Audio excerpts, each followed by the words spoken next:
Everyone. I will be adding frames or placeholder boxes for making this wireframe layout a little bit more effective once I decide to insert images and create a final mockup. Um, I don't know how long the frame tool in Photoshop has been around. I think it's 2019 where they introduced it, because I just saw it once I upgraded to Photoshop 2020 and went to look it up to see what did it do. So you have an ellipse and a rectangle, and you can create round and either square or rectangular placeholders for logos and graphics. Um, the behavior of this frame tool, it's very similar to the placeholder rectangle in Adobe InDesign. So if you have experience working with Adobe InDesign and placing graphical elements inside boxes, the frame tool in Photoshop looks like it's borrowing from the InDesign how they behave. I like him because it's not as much guesswork once you place your images in them. The images are contained by the frame, and then you'll be able to take advantage of the frame's boundaries to even crop the image if the image is not the exact size you need, and to position the image exactly how you want.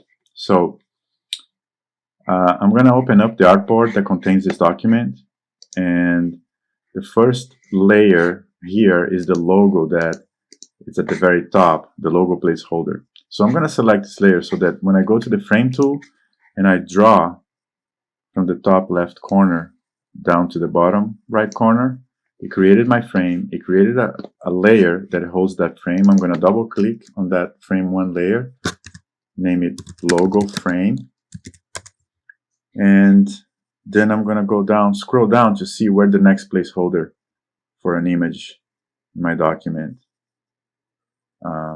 So these are all the gray boxes are placeholders where I'm going to add frames. So image one, it's this rectangle over here. So I'm going to select that layer, and I'm still on the frame tool the entire time, and I'm just going to click on the top left corner and then down to the bottom right corner, and my frame is created.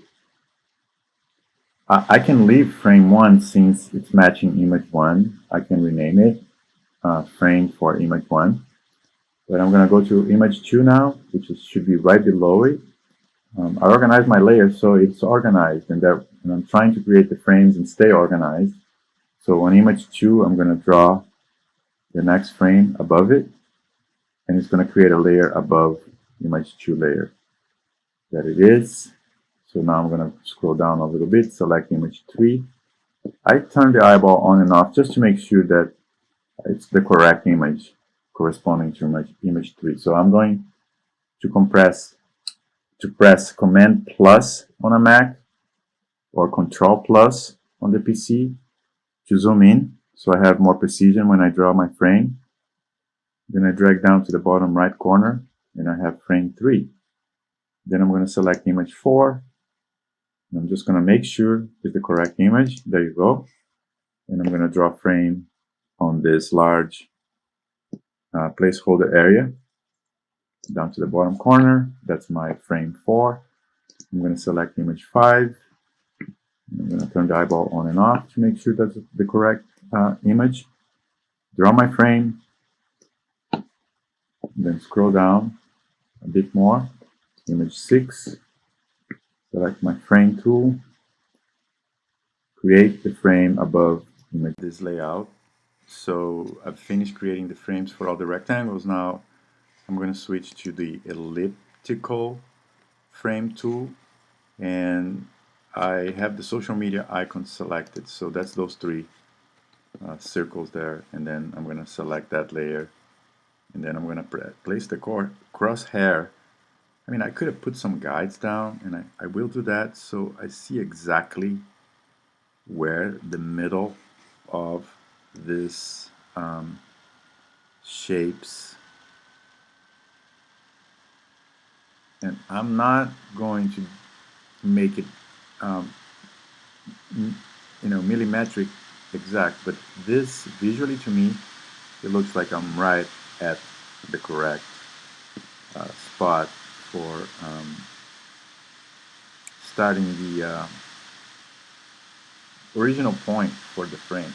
So I'm going to, under view, I'm going to lock my guides. It's right over here, lock guides.